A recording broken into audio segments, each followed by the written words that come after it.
This is everything. I didn't hit that. All I did was took a picture of a water bottle, put it in front of this camera, pretended to swing my leg at it, which probably took me about 30 times to even get it level here. Then the rest is just editing. So if you're interested in how it's done, let's get down to the studio. Beautiful. All right, so I got 3 shots here.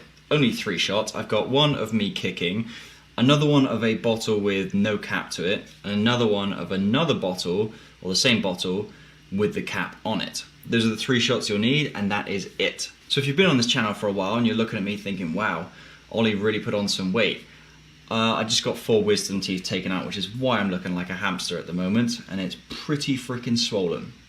But if you are new here, welcome to the channel. This channel is all about creativity and affordability in filmmaking, so if that's something you're into, consider subscribing. Otherwise, let's get into the same thing that Jason Statham, Ryan Reynolds, Logan Paul, David Dobrik, and tons of other people are doing, and there's absolutely no way that I could do it.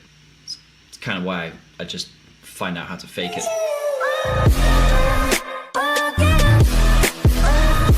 So getting into this, I'm going to show you guys how to do a basic version, and then I'm going to give you a few extra tips to make it look way better. So first thing you're going to do on the bottom layer, your main timeline, is you're going to put the shot of you kicking. Then on top of that, you're going to add a layer of the bottle without the bottle cap.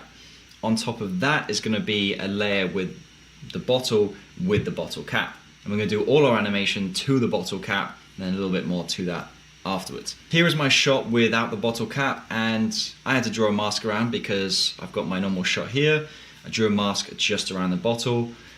Then my next shot is, all that is just the bottle cap. So if I disable my layer below that, you'll see that actually this shot is just the cap of the bottle. Now it's extremely important here that you do not get the plastic around just underneath the cap as well, the bit that secures it in place. Do not add that into the mask. So now you've got your masks added to those, you want to make sure that you're getting all those to the same color. You don't want your bottles to stand out from the rest of your shot as if it's too dark, too light, too highly saturated. Get it just right. Now, you're going to go to the point in your clip where you actually kick the bottle. So I've left a marker point down here to where I kick, which is just here. And this is where you're going to start your animation. So it depends on you and how you want to do this, but I'm going to show you what I did. If I click on my third layer here, this is going to be the one with just the red cap like this. I've done some keyframing on the y-axis. A bit after that, the x-axis, the rotation, and the scale. So if I open up my transform tools, you'll start to see the keyframes on my shot here.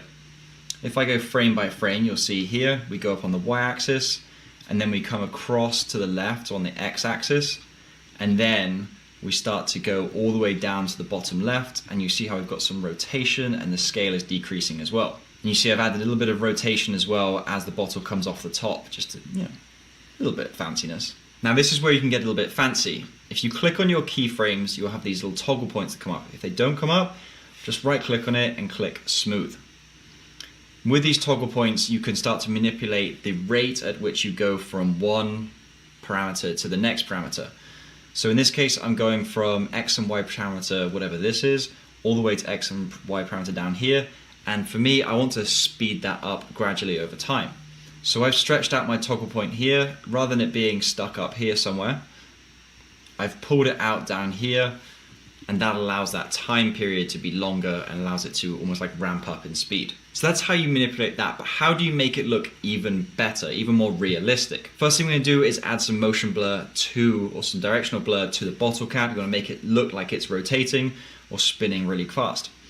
So I've just gone to my effects, drag that effect onto here, and I go to when I first kick the bottle. I'm gonna set a keyframe point, the amount all the way down at 0, and then I'm gonna ramp up over just like a single frame. That's how quickly it's gonna speed up. And then speed up very gradually again over time.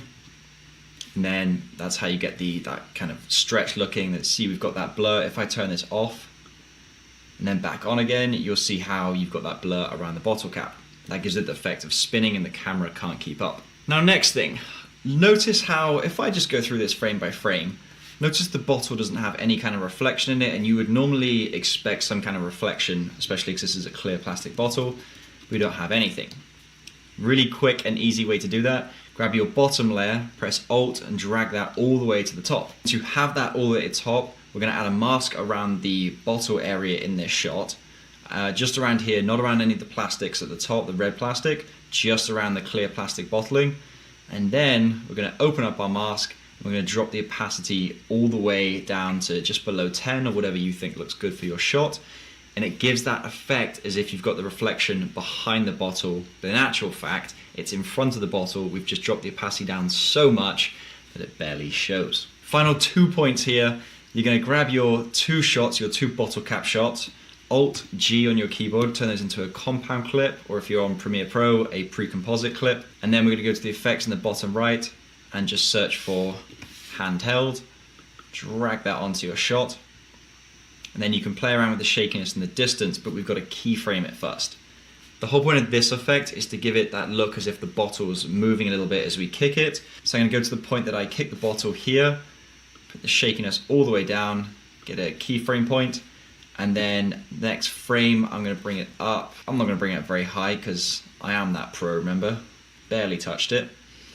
And then over time, maybe like 5, 6, 7 frames, I'm going to bring it all the way back down to 0 again, as if the bottle is no longer wobbling around. Finally, just start adding a few sound effects. I just recorded a few here of bottle caps dropping and whatnot, and that's it. Man, I probably shouldn't have done this video yet because my face is hurting a lot.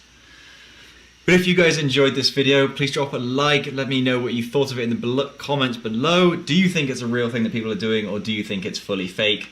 I don't know. Let me know in the comments. Otherwise, I hope to see you again.